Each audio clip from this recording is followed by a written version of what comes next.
All right, so. Okay, folks, so let me go ahead and introduce our first guest speaker. Today, we're going to be talking about Chicanas and Chicanos in film and theater, okay? So it's my pleasure to introduce to you Cheryl Quintana Leader, who is an award-winning writer, director, producer, and is a UCLA graduate in English and Women's Studies. She creates multi-ethnic educational media via casting and crewing diverse women. From Tanto Tiempo, her 35mm short, 5-time National Awardee-MOMA in New York Chicanos Retrospective Archive, for Universal TV's Hispanic Film Project as the first Latina in 10 years, first ever to air in the US, stories written by and about American Latinas and Latinos, to the Purepecha, Poorest of the Poor, documenting lives of our migrant farm working families in the Coachella Valley, which assisted getting 52 homes built. Amazing work. Thank you so much, Cheryl, for joining us. I don't want to take too much of your time, so I'm going to go ahead and hand it over to you because I know these students will learn so much from you. Thank you for being with us. Okay. Yes, thank you. Thank you for inviting me and for putting the word out that we're here for your students and to share our stories. Let me see how I'm going to do this though. Let's see. Okay, so I'm on my Google Slides. So okay, so then when you hover down towards the bottom of the Zoom screen, you're going to see right in the middle at the bottom, it's going to say share screen. So you want to go ahead and click on that. Oh, okay. Hold tight 1 second. Okay, so it's going to say share. Oh, wait, no, hold on. So share. Okay, that's share screen. Got it. There you Oh, go. hey, okay. Okay, so let's go on to this. All right, so is everyone able to see the slides, right? Yes, we can see them. And students, please keep your chat box open because I will be sending you messages. Okay, let me, and how do I blow this puppy up? Oh, go to the top right corner where it says present, right next to the yellow. Oh, there. Yay, okay. Oh, yay, okay. Okay, so I kind of pulled this together. Thank you again for inviting me to your lovely school.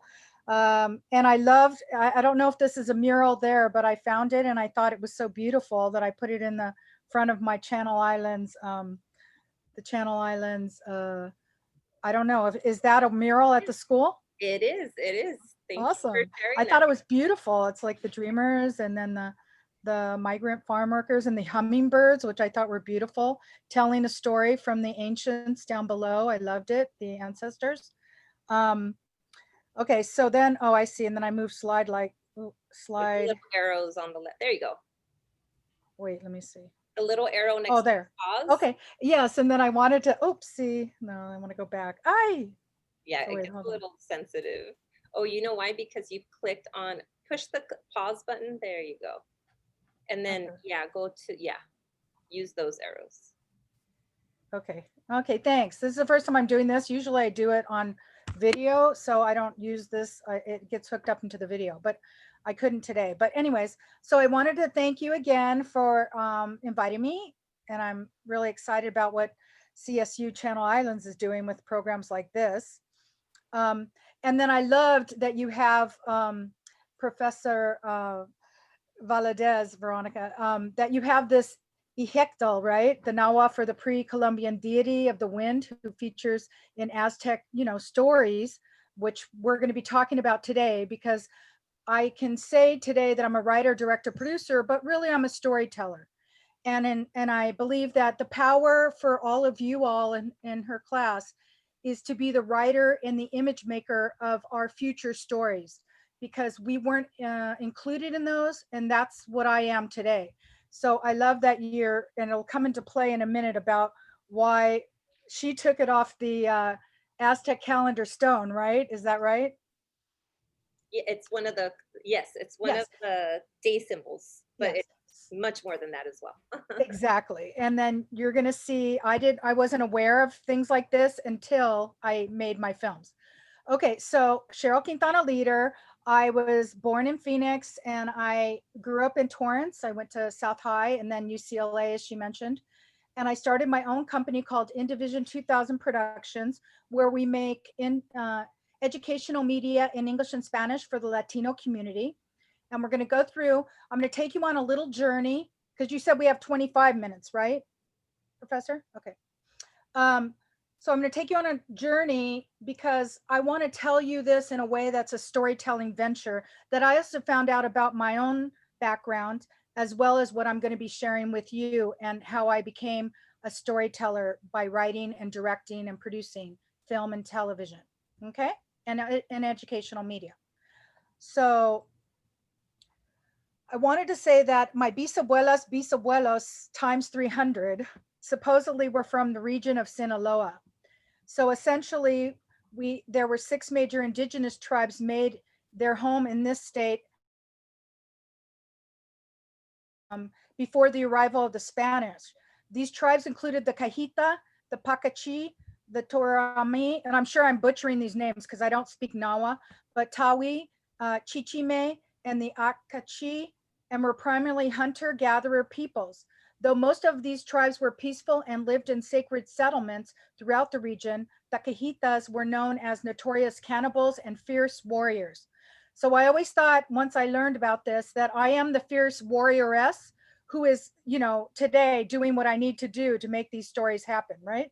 Because, you know, I don't know if anybody's in film or media in their majors, but it is about you being a warrior or a warrioress to take your vision and your you know, your dream and make it come to life within the system of, you know, basically the society, right?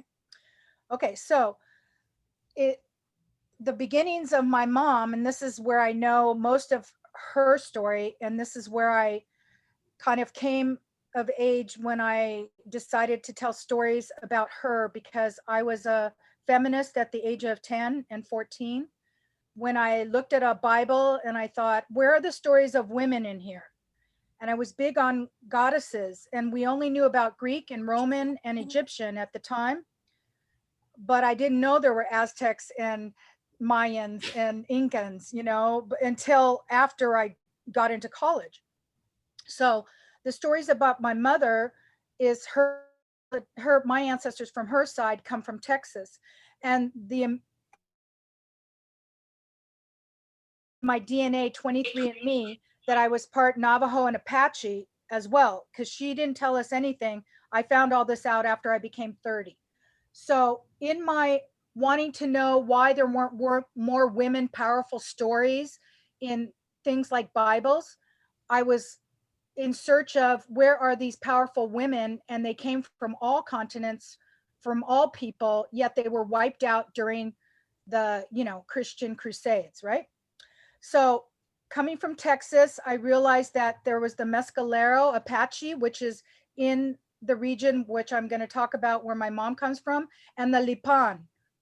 So I was like, okay, that's where my origins of my DNA arrived from. And this is a woman from the Apache tribes of Texas. So then we go to Van Horn, where my mom was born. And I learned a little bit about it, that it was, you know, the coaches from the San Antonio El Paso Mail would pass through Van Horn. It was the Van Horn Wells where everyone stopped, because in the 50s and 60s, it was the main watering hole and trading post through the route. It was named after James Judson Van Horn, and it was taken over after only 2 years of him being there and finding the hazel mines by the Confederate forces. Growing up on, and of course, we don't have a lot of what the indigenous were doing at the time. We only know it from the people of no color, right?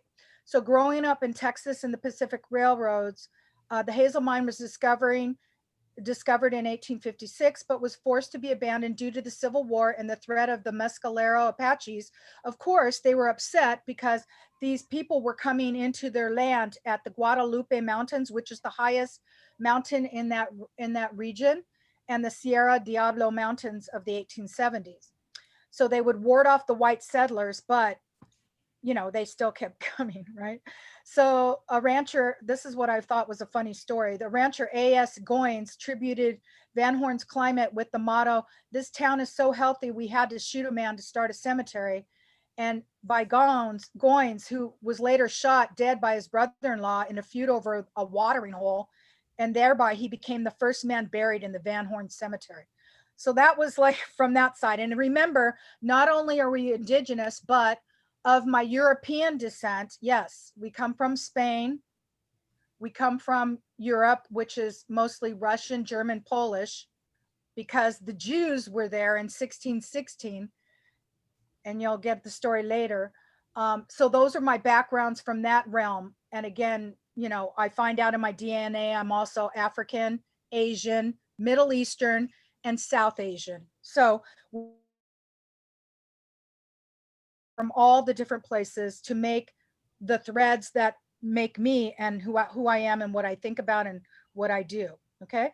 So then we go to my grandmother. Okay. So the one on the left here is Petra Dominguez. She was a young woman of 14 who got pregnant by my grandfather, who was Dionisio Quintana, and my grandmother was Petra Dominguez.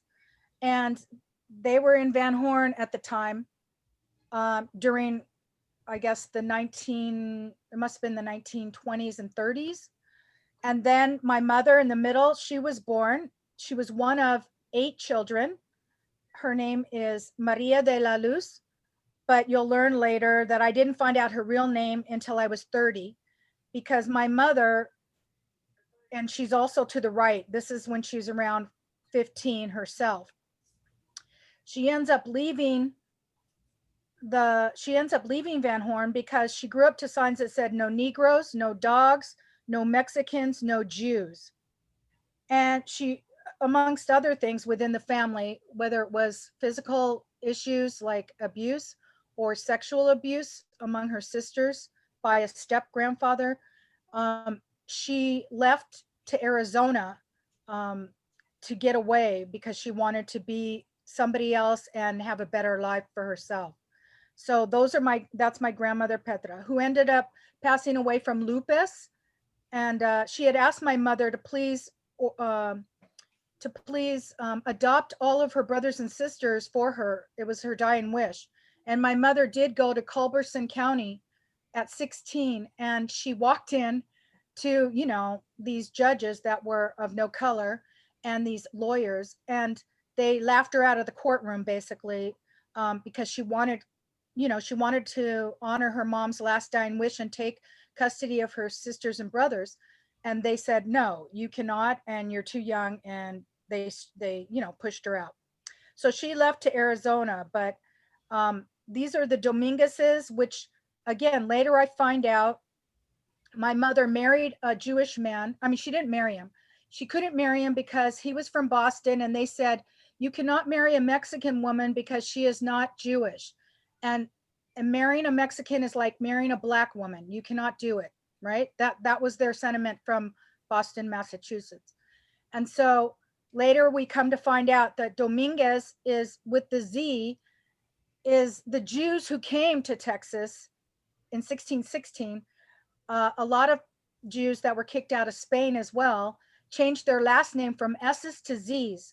So a lot of you who have names that are animal related or have Z's in them could possibly have links to the Jews who were kicked out of Spain during the Inquisition, and were never wanting to let anybody know that they were. So they would just put a Z instead of an S on it.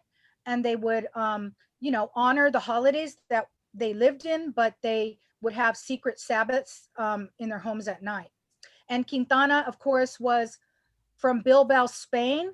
And this I know, and very religious on the Catholic side. And this I know because when I ended up winning a film, which you'll hear about, the people from Bilbao wanted to know what about. So they sent it to their film festival.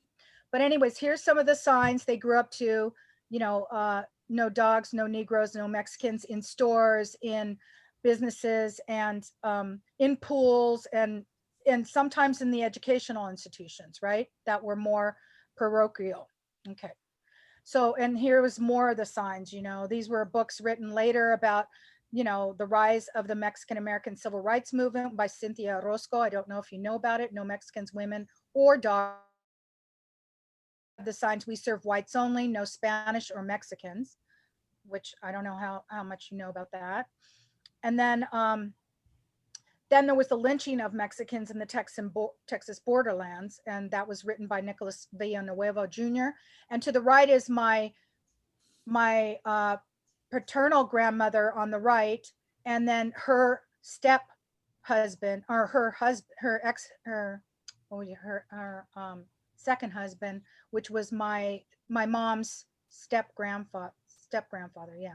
So anyways, and they were the ones that they have those whips out, I guess. Well, I don't know, but they were the ones that he especially was sexually violating the girls in my mother's family. And also he only put his daughter in the main house, and he put my mom's family, because her mom had died and the father had died, into cardboard houses that were on the periphery of the ranch. So that's where my mother's side of the family came from. Then there was the term Chicana right around that time, after my mom leaves to go to Arizona. And you know, we got these terms because they were natives or descendants from Mexico who live in the US. Chicana is a chosen identity of some Mexican Americans in the US. The term became widely used during the Chicano movement of the 60s by many Mexican Americans to express a political stance founded on pride in a shared culture, ethnic, and community identity. So that's when I learned about that, because even though I went to UCLA, I wasn't really involved in the Chicano programs because my biggest thrust was about women's rights. So I was a women's studies major because I wanted to know why we women, who are, you know, more than 50% of the population of the whole world, were still not more than equal in every arena, whether it was education, science, music, art, writing, authorship, you know, whatever you can think of. We were never, you know, documented and allowed in those realms, right? So then my mom, she becomes Lynn. You know that in the beginning, her real name is Maria de la Luz. I only know my mom as Lynn, and she told us she was an only child. I don't come to find that out until that she has 7 brothers and sisters till I'm 30. Okay. But here we are. She had 4 daughters. Diana, my oldest, is in the back. Me, I'm to the right in the little leotard. And you'll find out why. Then my sister Alice, who's in the front of Diana, and Michelle's the little one. And because I was born with lighter skin and I had hazel eyes and they turned blue when I was 16, and we all had straight hair except for my older sister, she had more wavy hair. They would get teased and bullied all the time at school, and I would have to be you know, tending to fights against them because of the names they were called and how we were treated. I was called nigger lips, and I didn't realize that I was part black until, you know, I'm like 40 something. But I didn't mind because I was like, oh, okay, because later on, who's paying for these lips to have these beautiful big lips today? Well, those are people that didn't have our beautiful lips. So I was like, hey, no problem. So there's my mom, and she, again, she wasn't allowed to marry my dad, but after 15 years of marriage, and now I know my DNA, my mom is Jewish. So my dad, he had all these children, and the religious aspects of Jews is you have to have a Jewish mother in order to pass on your lineage to your children with your religion.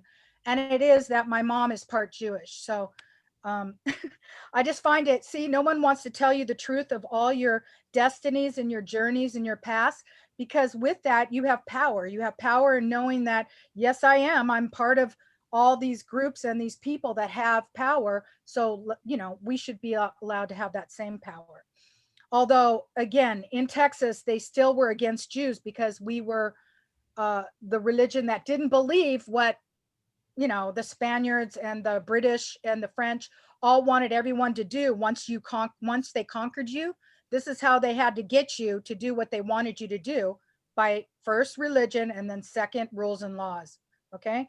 Well, coupled with physical physical beatings or abuse. Okay, so there's that. And then Hispana was the new term when I started getting into college, because I was part of Hispanas Organized for Political Equality. And so that's someone, right, who's native of or descends from a Spanish speaking country. The term Hispana, Hispanic, wasn't invented in the United States. It's a Spanish word that means belonging or relating to Hispania, Spain, and belonging or relating to Hispano-America, countries in the Americas where Spanish is spoken. Hispanic came in use officially in the United States in the early 1970s during the Richard Nixon presidency, and the US government decided to adopt Hispanic to have a universal term that could serve to include all Spanish speaking groups in the US. Typically, a person born in or who descends from Spain is referred to as Spanish or Spaniard. But let's remember again that we all come from, unless you're a purebred, which there's rare of those in our within the US, I believe, you still have a blend of Spaniards or French or German or English or Irish or African, whatever it is, we are not pure, so just FYI. So here is the beauty of Arizona. My mom knew that her great grandmother had lived there and died there, and she wanted to go back to there. And that's where she met my dad, who was the first to bring a drive-through gas station and car wash to Arizona. And it was supposed to be at the height of their economic, they were going into an economic rise, but it never happened. So then we came to California. So Arizona was recorded by the Europeans. It began in 1539 with the first documented exploration of the area by Marcos de Niza, then by Francisco Vasquez de Coronado.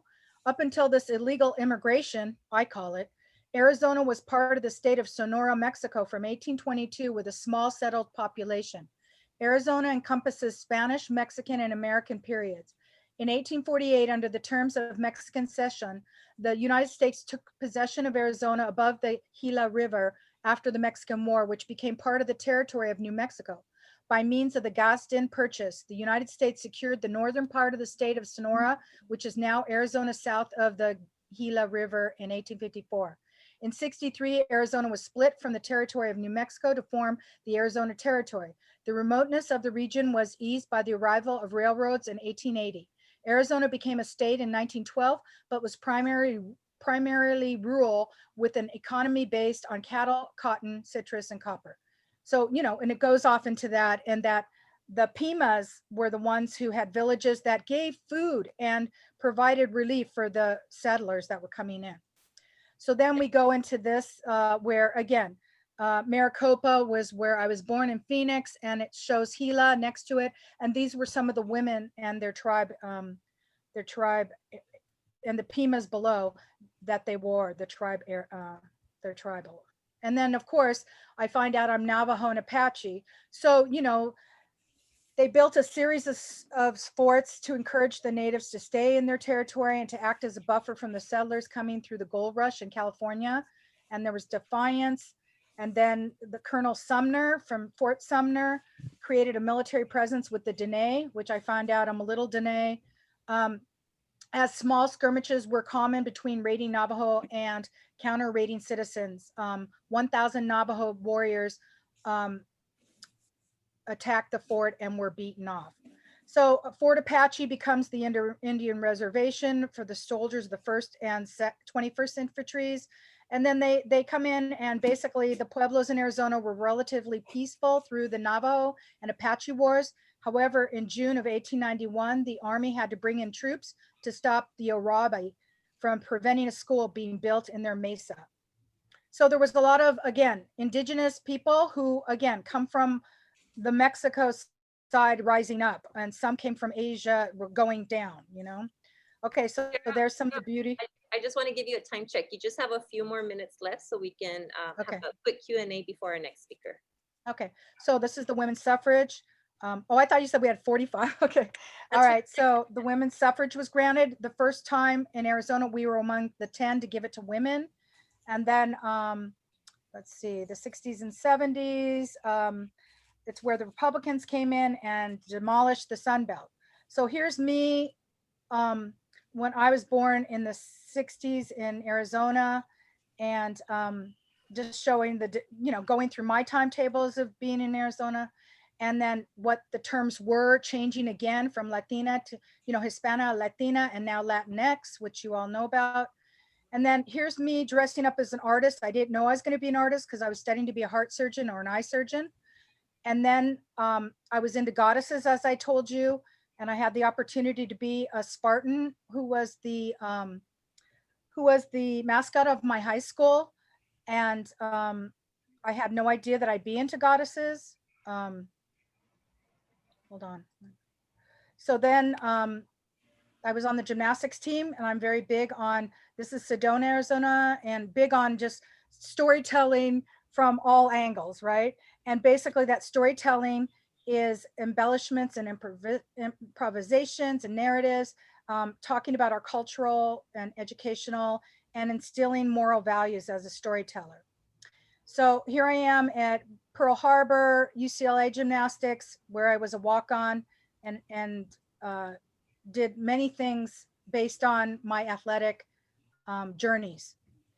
So storytelling, talking about that, the storytelling is an art, and that it's up to us to tell our stories, as you know, because a lot of the times you were reading in the past, well, we were for sure, stories that weren't written by us, nor were they really giving us the full story of who we were and are.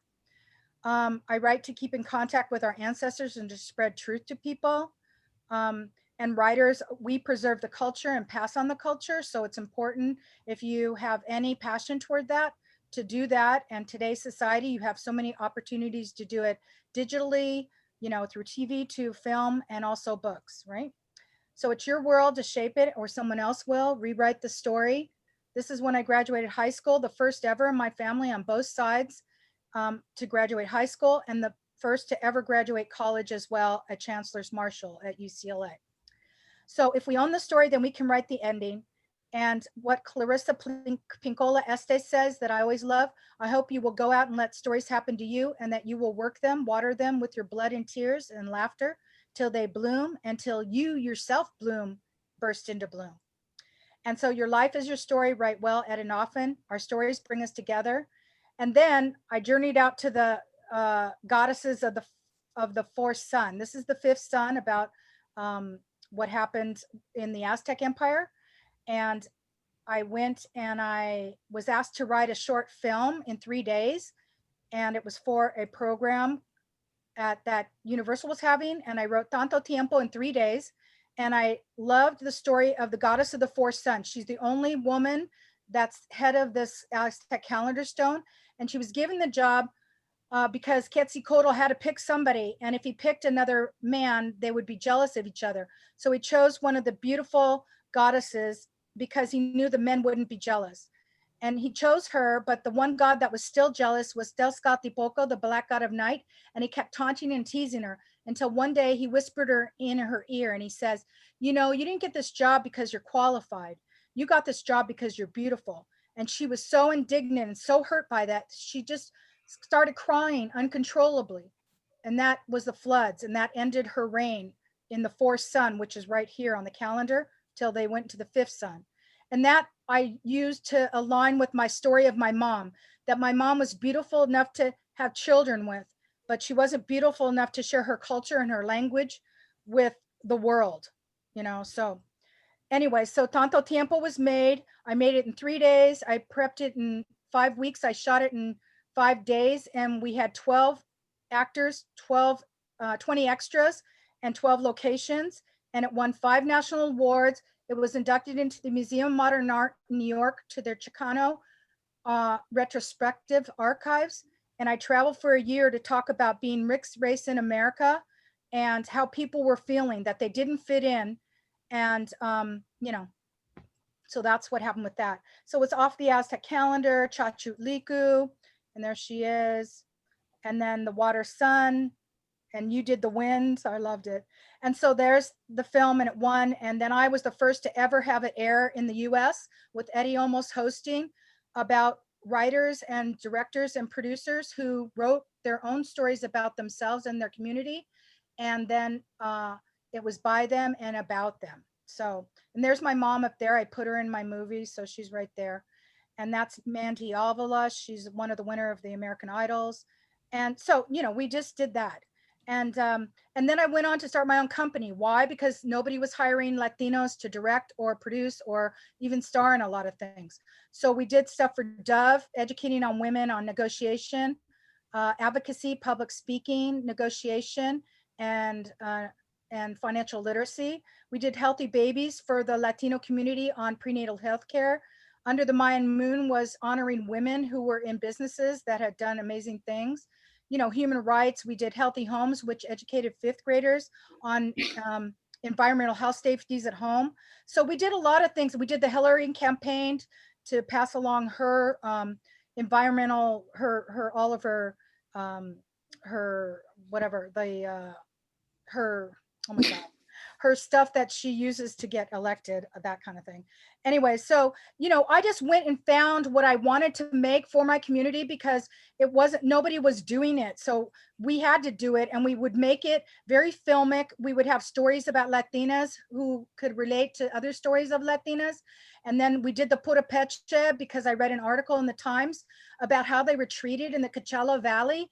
So we took a group, these young women I took down to the Coachella Valley, got them free books and book backpacks and book supplies. Then I had these 3 young ladies write a letter of their experience. And it was so beautiful that I said, we're gonna make a video. And we got Arturo Rodriguez, he's the president of the United Farm Workers, to be in it. And the judge that was going up against these families that were living in toxic waste dumps. They didn't have potable water. They didn't have electricity. The kids were doing homework on the ground with flashlights in a trailer.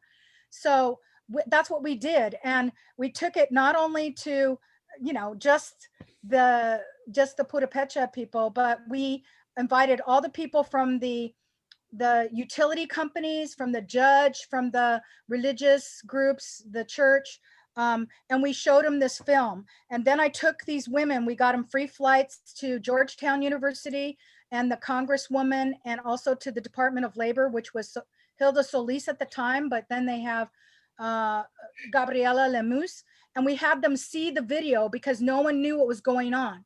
And that's what we're saying is, like, we made something, we took it to the people who could do something about it. And that's how 52 homes were built, because of us getting it in the faces of the people who live in the most wealthiest areas in, you know, the United States. It's not just California, making the most money off the backs of people and families that they were living in worse the conditions, and, you know, in the war, in the whole world, really.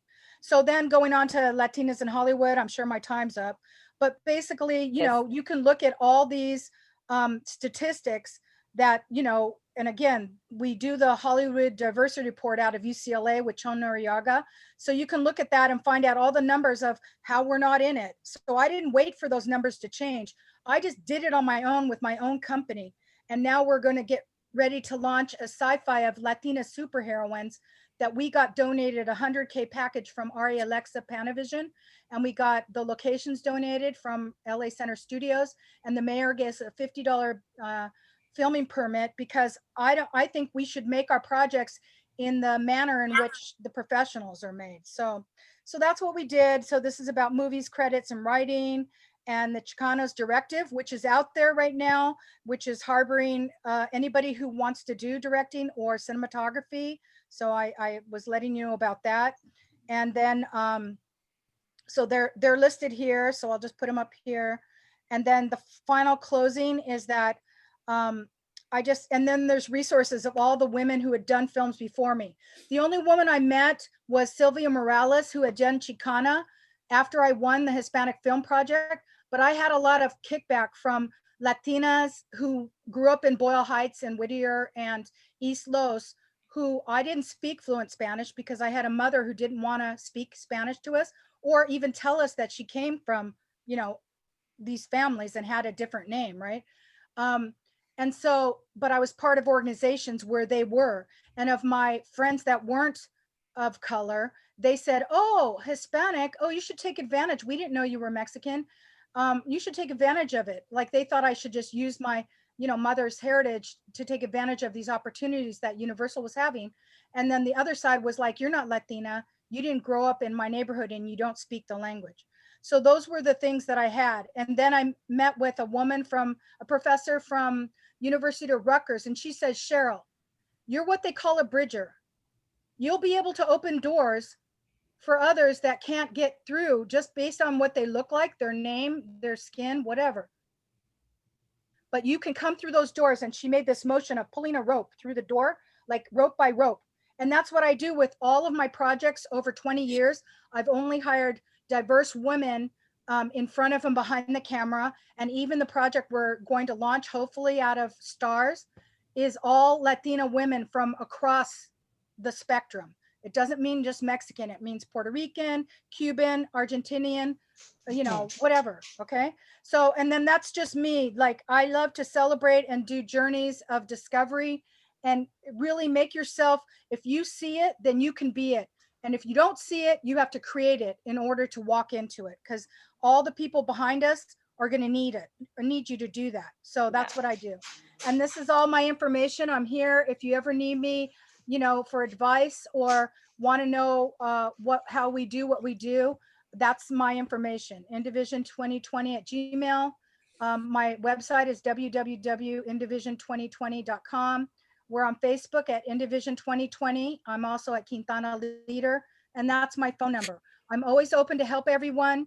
I've done 9 conferences for Latinas in high school, college, and recent grads who get to meet with women in the industry, so you know what's out there, what they've done to build their path to where they are. So again, I would love to hear from you and would love to have you at our next event. All right. Thank you so much, Cheryl. Thank you. Sorry. I went over. Yeah, we did go minutes. over time. We probably have time for maybe one question. I would have loved to have more Q&A, but just because we're over time, maybe we can take 1, maybe 2 questions if it goes by quickly. Also put them in the chats, and if I can answer them, I'll send them to your teacher. That's, yeah. Who has a question?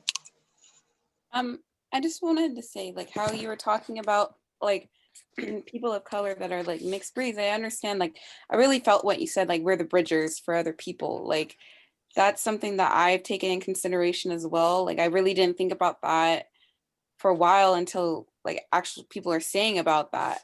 And because I come from a mixed family. I'm African American and white.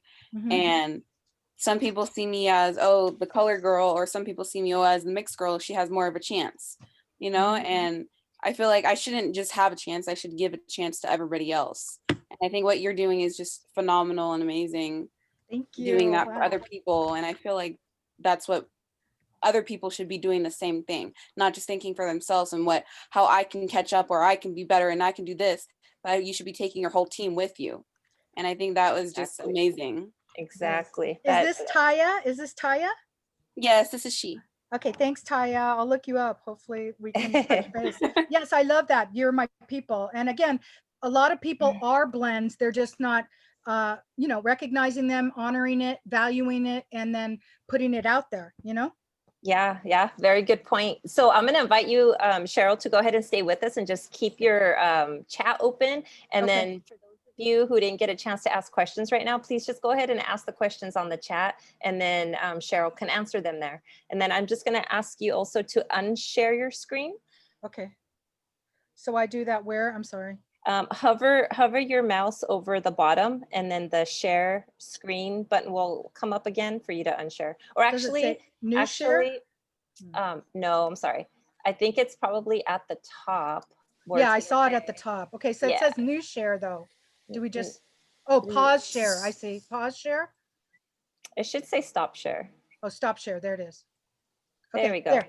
Thank you, Cheryl. Thank you. So I want to go ahead and introduce our next guest speaker, who is Richard Montoya, and he is a co-founder and principal writer for Culture Clash, the nation's leading Chicano and Latinx performance trio. Established in 1984, Culture Clash began their performance history in the Bay Area at the height of many political movements and a performance art stand-up comedy boom.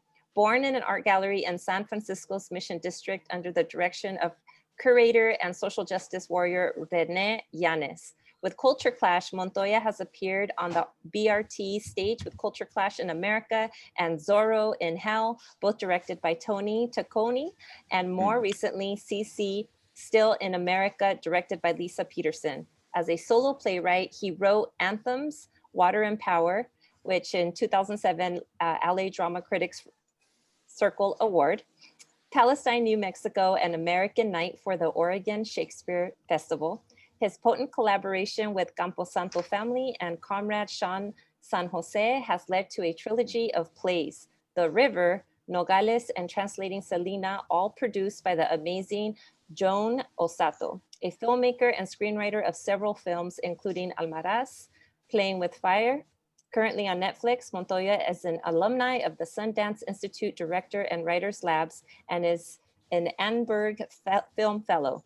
He studied at ACT an entire summer. The son of a poet and school teacher, he lived the first years of life at the Lockwood Housing Projects in Oakland's Fruitvale section at East 14th Street, while his father, Jose, and uncle, Malaquias Montoya, attended the California College of Arts and Crafts in the early 60s. Montoya comes from a long line and family tradition of art and social justice. He is thrilled to be a part of this current project. It brings great comfort to be working with comrade Joanna Oh my God. I'm so sorry. Felser and the BRT reptiles in these uncertain and critical times. Viva Berkeley storytelling. Okay. Thank you, Richard, for being I'm with so us. sorry, Veronica. That was a specific bio. I'm getting that now you that I'm reading to the end. I'm so sorry. That's for a company up in the Bay Area called Berkeley Repertory Theater, a really fantastic company. So I shift a lot between theater and film, but theater has kind of come to a halt with COVID, and yes, so we find ourselves in this new place. But really happy to be with you all, see all the bright faces, all the intelligence, and really inspired by the speaker you had before me. I always amazed at when I don't know of someone and then I could just see their bio and hear them speak. Just how much commitment it takes to be a filmmaker, and the rewards, and just the desire to story tell. I can't stress that enough, that as long as we have that desire to tell our stories, not necessarily even me telling your story, but you telling your story,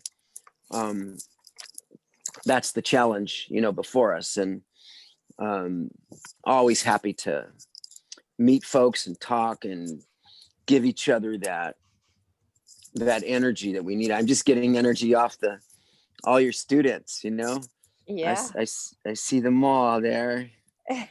Some choose not to be seen, and I respect that as well. That's why I love wearing, I love these times of masks.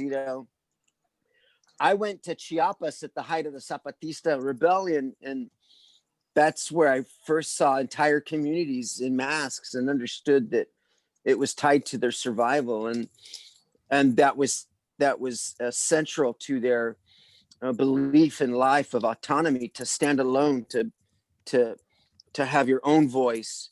That is what autonomy is, and that's really the struggle of the filmmaker too. Not that I want to politicize everyone, but we are suited for these uncertain times. As a filmmaker and a writer, you're going to be isolated anyway, and the mask should be optional in your own writing table. But these are really strange times, and I feel kind of suited for these times as an artist and as a filmmaker. But please, Maestra, take it away. I'm going to talk. If you don't guide me, I'll talk about everything. Yeah, I haven't had a chance to show the video that you sent me, which I can show if you'd like me to, but that's up to you. And I think more than anything, I want my students to learn what it's like to be a Chicano in the film and theater industry. Like, what's that journey been like for you, and things that they can take away from that journey, so that they can learn as well and be exposed to that. Because as Cheryl was sharing, we don't often get invited to the table. So oftentimes we have to create our own table, right? But because we aren't really in the limelight, I guess you can say, students don't really get exposed to being able to see and understand that journey for people of color, and especially for Chicanas and Chicanos. Well, I'm getting a lot of energy, and even though I don't, I'm a little too old to suddenly call myself Latinx. I'm really digging on the Latinx movement, the non-binary aspect of it, the LGBTQA freedom of that youth. And what that means is that you all don't maybe necessarily have to carry the mantle of Chicano or Chicana filmmaker. You are free to, you have that little bit more freedom. I think for us of a certain generation, it's too hard to escape. I feel that we're really behind in telling our stories. My grandmother's story from New Mexico. My grandfather made whiskey, went to Leavenworth prison. I mean, we're all the little tiny stories of our aunts and our uncles and our migrations and all those important stories that have made our family and given birth to us exactly who we are. You know, without getting too cosmic about it, but I find sometimes that what I finally do see on television could have been written with a Sharpie pen. It's so bold and has to be so sexy and so murderous and killing for killing, and we have to be, our sexuality has to be very available to the viewer. That I find that such bullshit that we can't just move all that out of the way and get down to what it is like to experience. What are your experiences in this country? What are your parents' experiences? And something's got to happen, some sort of a revolution. So that's what I mean about being suited for these times. My friends, my student friends, is that, you know, we had the COVID virus, and then we have the virus of systemic racism, and they kind of caught up to each other. And what that's meant for committed artists of color is that somehow that has caused this door to open just a little bit.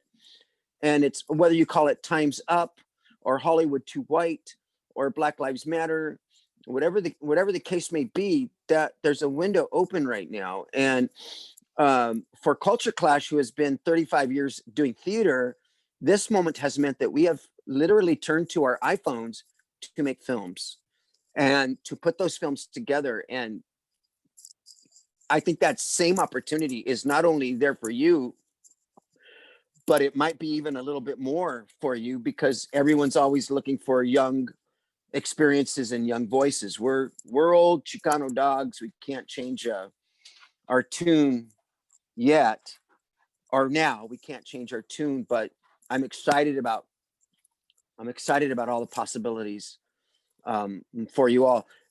Maestra, I wouldn't mind if we just watched the first 3 minutes of the film, because what it's meant is that Culture Clash is a troupe of 3 men, and we've kind of have moved ourselves to the side, and we have tried to place, as the previous speaker was saying, we also have tried to place mujeres at the center of our stories. That is what it's about right now. I don't need to hear, you know, about my own experiences. I don't need a George Lopez special. I need to know what all those young ladies are in this class, what the stories are, and the young gentlemen as well. I am anxious about that. I am eager to hear it. I'm angry that I don't hear enough of them. But anyway, I want to show what that means, Veronica, when we actually remove Culture Clash from the center of the story and put others there. Okay, I will do that. And then just to give you all some background information, because I don't think we've had an opportunity to talk about this just because we've had guest speakers back to back. But your reference in this short film is to do with the Chavez Ravine. And so the Chavez Ravine, everyone, that was a small Mexican or Mexican-American community in the LA area that got taken from the city by the city of LA to build Dodger Stadium, okay? So there's reference to that in this. So I'm gonna go ahead and play that for you. And you just want me to show the first 3 minutes? Yeah, well, you'll be able to hear me as you're showing it, yeah? Okay, all right. Okay, thank you. Where'd you go? Share screen. Okay, oh my goodness. Oh, it's okay. It's not gonna let me. I'm on a brand new computer and that's not set up. But can you open it on your end and I can let you share your screen? I'll try again. Hold on, let me see. Oh, I think I know what I did. Let me try again. Please work, please work. Whiteboard, Safari.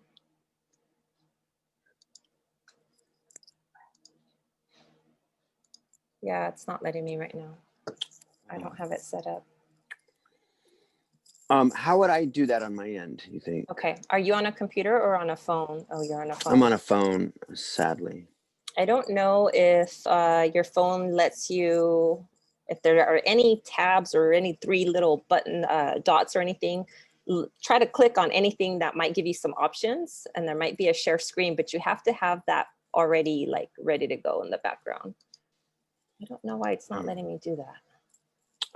So you can't, you just can't click on the link, huh? It doesn't work that way. Okay. All right. Well, you can email the link to the students and they can watch it on their own. Oh, you know what? Why don't we do that? Here, I'm gonna, if somebody can show it, I'm gonna go ahead and copy it and put it in the chat. And then can somebody volunteer to, do you see it in the chat? If somebody can volunteer to share their screen, just open up open up the little link there. Make sure you have that open on your computer first and then share your screen. Oh, great. Thank you, Taya. Yay. Yay, teamwork.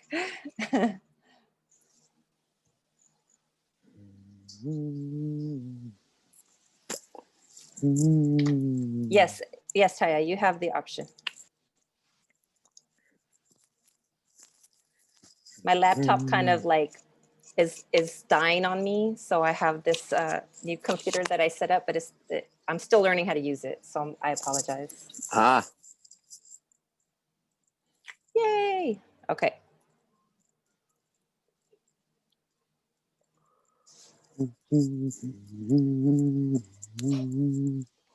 So good. Sound? Do you have your sound on, Taya? Yeah, you have to unmute yourself probably.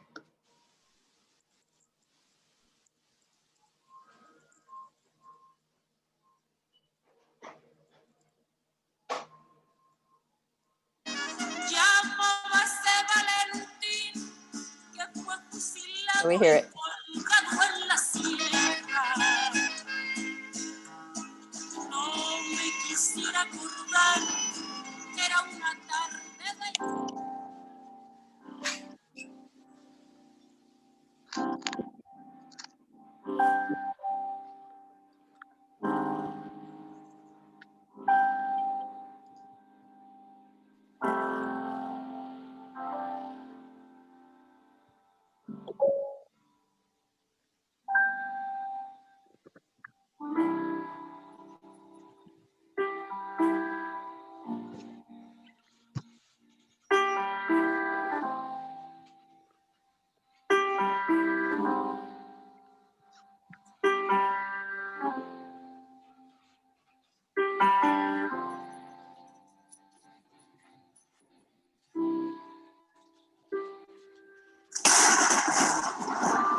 I went to the beach that day, at the Inqua, where Pico Boulevard spills into the Pacific.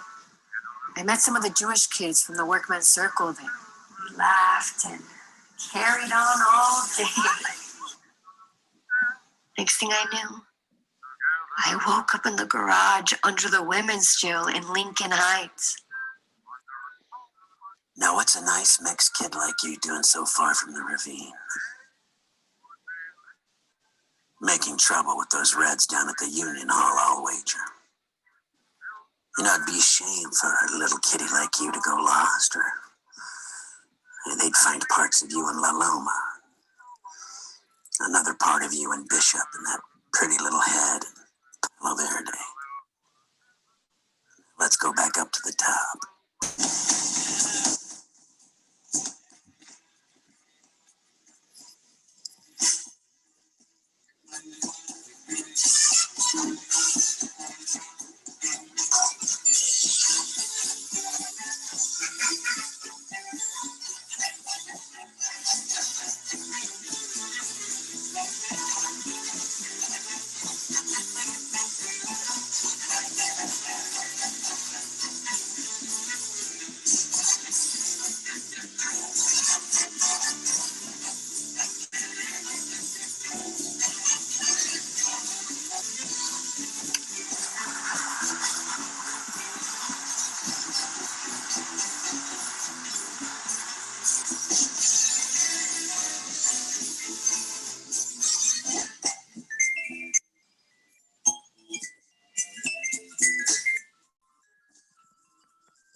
Don't get ahead of yourself, mija. Just find your way back to the words of the poet, to the bard of Bishop, la pluma de la Loma, el poeta de Palo Verde. Find Manasar. Tú eres mi otro yo, carnalita. Find Manasar.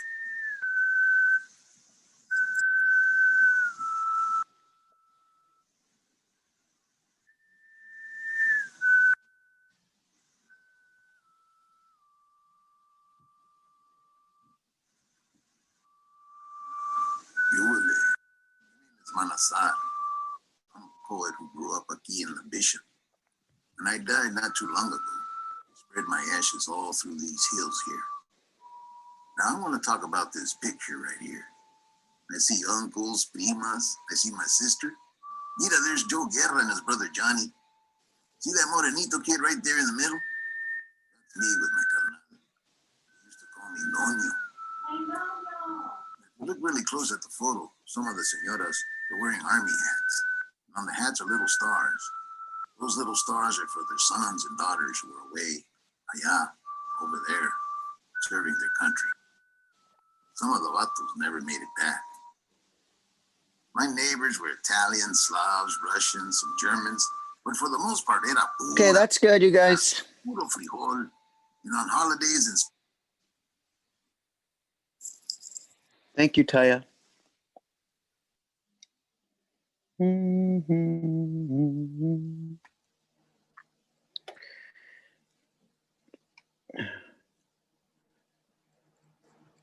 So I'm hoping that gives you a good example of storytelling in our own hands. You know, we get to load the images. We get to make them right, how we remember them, how they were told to us by our own parents and grandparents, not necessarily a Hollywood version of things, but more hopefully rooted in the truth of what the barrios were like before they were decimated. Now, the city of LA and the US Constitution has many laws that allow for governments to take lands for freeways, for ballparks, called eminent domain. it's always the poor people that lose the most when that's so. On one side of town, oh, the greater good of LA. That's why there's 6 frickin' freeways in East LA, and there's not one freeway in Beverly Hills. So I don't want to just sound like a complainer, and that we're always looking for things to gripe about. But you see what is meant by this idea of systemic racism. That where could a Mexican buy a house 50 years ago, 75 years ago? Where could an African American family buy a house? It's all been predetermined, and you couldn't buy a house in many parts of Los Angeles, and so that has its legacy to today, to the barrios of today. Why certain parts of LA are so crowded and other parts of LA are so pastoral and green and beautiful hills and stuff, and that's been in the work in Los Angeles for over 100 years, and so I'm interested in that history and how things change over time. And Los Angeles was a Mexican town at one time. California was a Mexican state at one time. The entire Southwest was Mexico at one time. These things are important to me because they not only tell me a lot about who I am, who we are, but it allows me somehow to map out the future and what it is that we want and where we want to go. So thanks for watching, you guys. I appreciate that. So thank you for sharing that, and of course for being with us. I just have to say that I just noticed Tupac behind you, and I'm loving that. But that is such a. I wish you could really see. It's a huge poster. It's a silk screen. It's really nice. The deep browns in it are so beautiful. Beautiful. But I've been a fan for a long time. I saw one of your culture class shows when I was an undergrad at UCSB many years ago. And at that time, like many of the undergrads here, I was discovering my identity, right? And the struggles and the triumphs of our people. And so to see that in theater really helped me understand better, but through comic relief at the same time, right? Like sometimes we have to laugh at this because if we don't, we're gonna always be crying, and we don't always wanna cry. We wanna be able to laugh about it, and there's this satire and there's effectiveness with that satire to bring attention to a lot of the issues that we're dealing with and that we've been dealing with. And then the last show that I saw was it called The Border Wall? Border Town. Border Town, yes. So again, it was just, bringing light to such dark issues, very challenging issues, but yet you all still managed to make us all laugh, but without taking away the seriousness of the issues at hand. And that takes a lot of talent. Well, thank you. And it takes a lot of, it takes a team, and it takes a lot of care to play a lawyer at the center of family separations in Tornillo, Texas, and losing track of children, babies ripped apart from their, that's going to go down as it probably more likely will go down as a war crime. They're the people that devised this cruel plan of ripping, babies away from their parents and not being able to reconnect them. This is like in putting the Japanese in internment camps in the 40s. This is very close to what happened to Jewish folks. This is a real crime, and someone's going to have to answer for that because several children died in U.S. custody, and that story is not written. So the play after Border Town that you saw in Pasadena, or did you see it at South Coast? Yeah, Pasadena. Yeah, we did another show, almost a mirror show that didn't repeat any. That's how busy we are and how much information that we have, is that we were able to do 2 shows within a few months apart without repeating any material. Wow. And so we went even further into the court system, the lawyers, the brave men and women that represent families at the separations, and in those dire, cruel moments, again, as you say, finding the humor. That's a lot of fun in a way. To what in the world could we possibly laugh at, and to find that one thing that causes people to laugh, and the laughs can be a very different kind of laugh. Can be a knowing laugh, could be a seldom, because we don't really tell jokes. That's not what we do, but we do long stories and storytelling, so that at the end you're like, you know. Mhm. So the architect that came up with this plan to separate families that works for Donald Trump is this guy, Stephen Miller. And Stephen Miller is a Jewish American. And we know that his rabbi, you know, disavowed him, said, you know, you know, we come from struggle. We can't be doing that. So he disowned, kicked him out of the synagogue. And so oftentimes our audiences, there's a lot of Anglo people and Jewish people in our audience. And when we remind them that when the synagogue was shot up in Pittsburgh, the guy that shot them was mad that they were helping immigrants at the border. So that's one side of it. And then you got Stephen Miller, a Jewish American, devising this plan to separate. It's just so ironic. It's so large that we found a way to get people to acknowledge and to like release a kind of a painful laugh about all that. It's hard to explain, but we pulled it off night after night. And also within a minute of that, people were crying openly because the lawyer was talking about a particular young girl that he lost, and that she is lost in the system, or maybe even will never be heard of again. So people are very moved, and then people laugh. And I tell people all the time, young storytellers, you can do that also, like, because it's a very Mexican and Central American,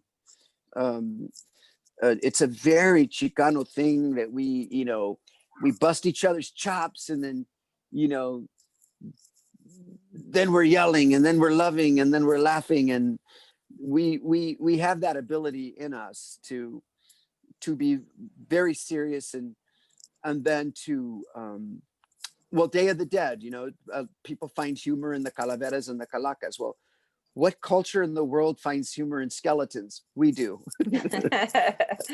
Latinos do. And that's part of our magic, you know, that's part of who we are. And I think it's beautiful.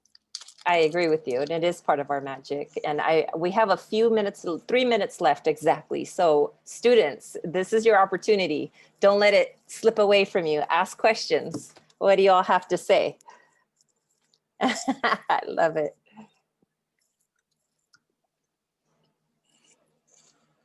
Who has a question for Richard? When making a film, how do you like come to terms of what you want to do? Like, how do you like imagine something? Because I know like a lot of filmmakers and like they dream of things at first, but then they put it into like reality. So when you're seeing things in like in real life about like, you know, how you're talking about kids in cages, have you ever thought about making a movie on that and like exposing white supremacists like around the world and showing like the world what's going on? Like, how do you, because you don't want to be political and then hurt people's feelings, but I feel like we have to get our point proven that these people, these evil people that are doing these horrible things to these children. And how do we just express that? How do you express that? How do you give that emotion to the world? Well, Culture Clash we've been around. So, you know, we're veteranos. We decided long ago we were going to be a political group, and we were going to go pitch political stories. And we've had a kind of a fitful relationship with traditional Hollywood, but in the independent film world of Hollywood, we have found allies and people that agree with us, like the Sundance Institute, which is a simpatico organization. You submit your script ideas, and then they take you into a lab. And in that lab, I met some of the most political filmmakers in the world that could help. The hard part for me is getting my rage, not so much in control, but getting it on the page so that it could be read and understood in script. And you know, because people always say, oh, Culture Clash, you're an improv comedy group. No, we never were. We worked so hard on scripting. We always leave the possibility open for things to arise, but we were never an improv, and we were not a comedy group. We were a pretty committed theater group. So I work really hard, made the decision I'm gonna be not political for political sake. It's all about the human drama. It's all those educated Anglo folks that are coming back to Biden now. Ask any one of them what it's like to lose your child for 30 seconds at the grocery store. So when you put it on human terms, you say babies were being breastfed and ripped away from their mothers. And it's our responsibility, I feel, as artists, to expose that, to capture it in the best quality we can. If we were Spielberg, Spike Lee, or Woody Allen, how would we capture out right now called Los Infiltrators, which mixes narrative, traditional movies, and documentary storytelling. Los Infiltrators, made by some good friends of mine, and won the Audience Award, I think, at Sundance last year. They went deep inside the detention centers. They actually infiltrated detention centers and made a documentary film and wrote a kind of more of a traditional narrative. So they did two things at once. One might say that's an overtly political film. It's just a beautiful film. They match the quality of any filmmaker out there. And I think that's important. There are times when we do have to make films with our iPhones. That's what we have in front of us, and we make that film, and there's going to be award-winning iPhone films. A lot of what you just saw, I filmed on my iPhone. I wanted to see a Chicana with a rifle in her hands, and I just happened to have my dad's old rifle, and we shot it at my house, and I going to go pitch that somewhere. Chances are it's not going to get a green light. We can't green light our own stuff. And for a lot of us, it starts at the script level. And trust me, if it's written well and you've able to explain that the door opens, the ICE agent rips the child, and you can get it down on the page, people will read it. Like, I'd be happy to read anything.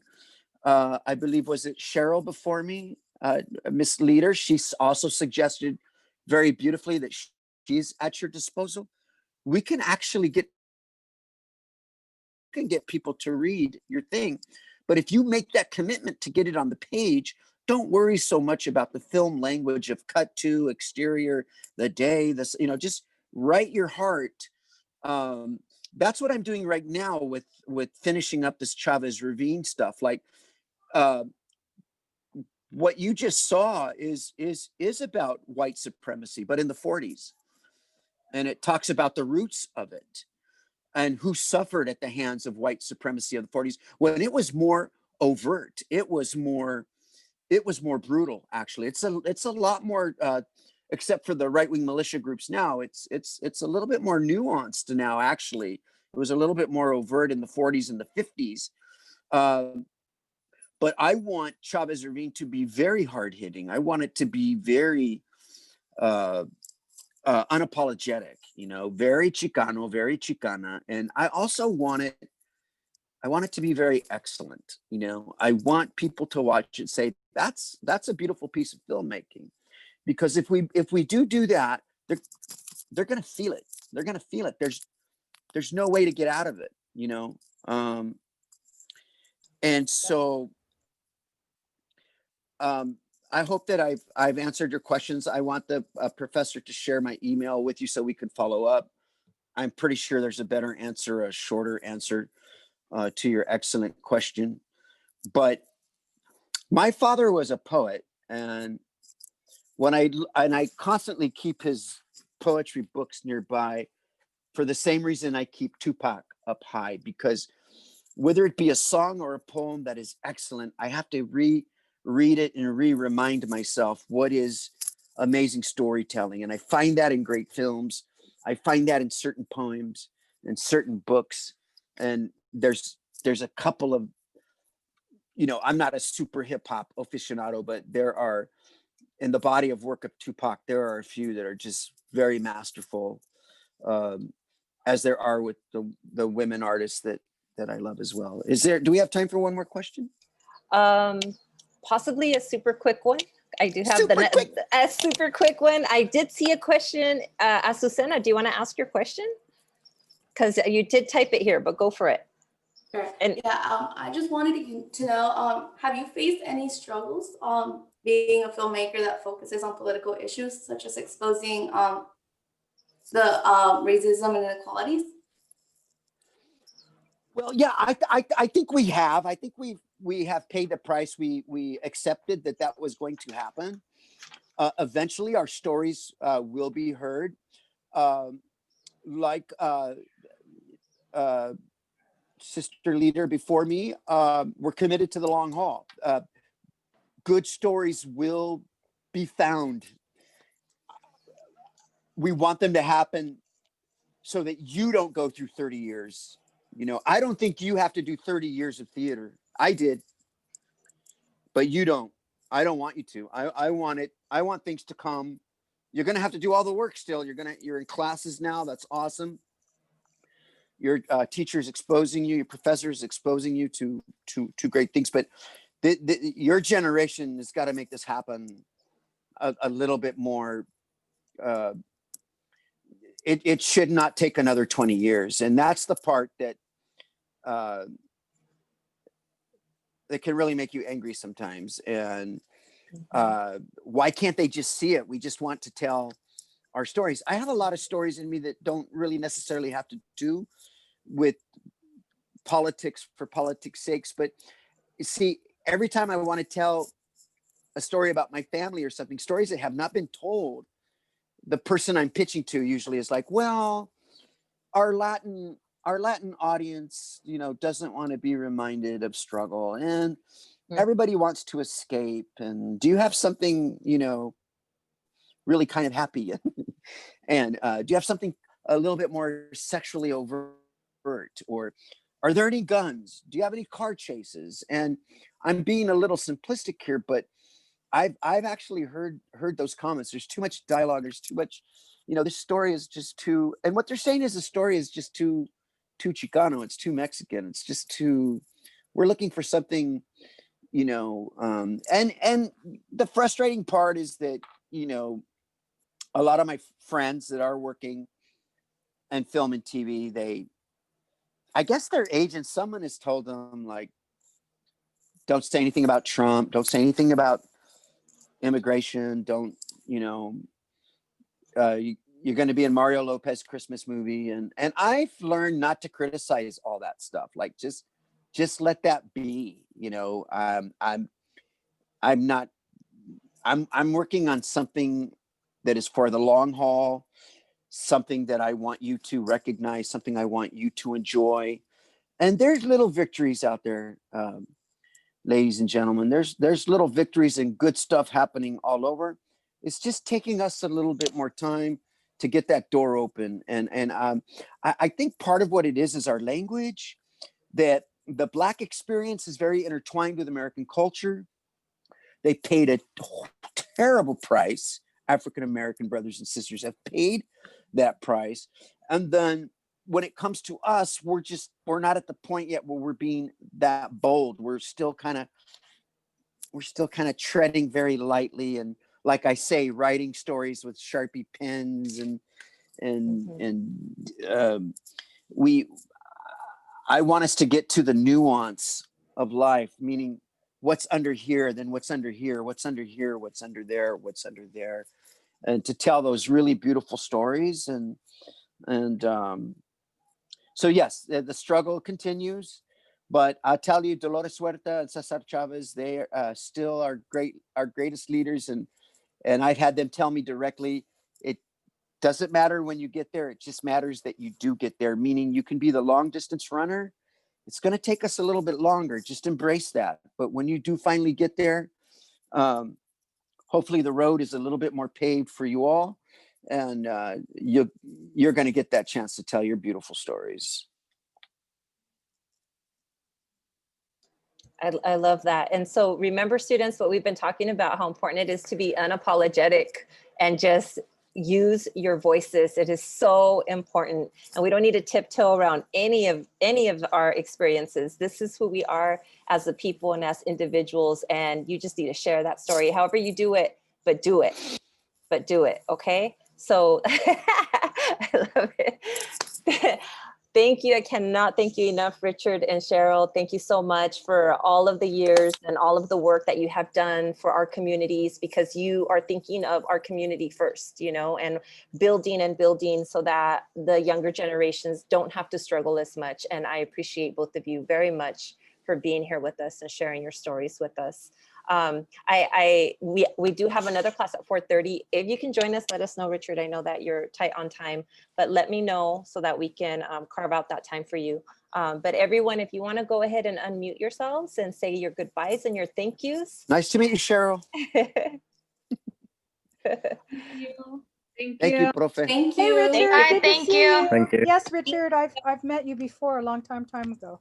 You're I just amazing. screen captured your email, so I can email you. Yeah, you're amazing. Thank you, Richard. Yes, So I are you. remember the back in the day, and I think you should do a reboot and make sure that all the youth have the treasure of all of your knowledges and everything that you had done in the past, and maybe it still works for today, which is sad. Yeah. But you know. Yep. No,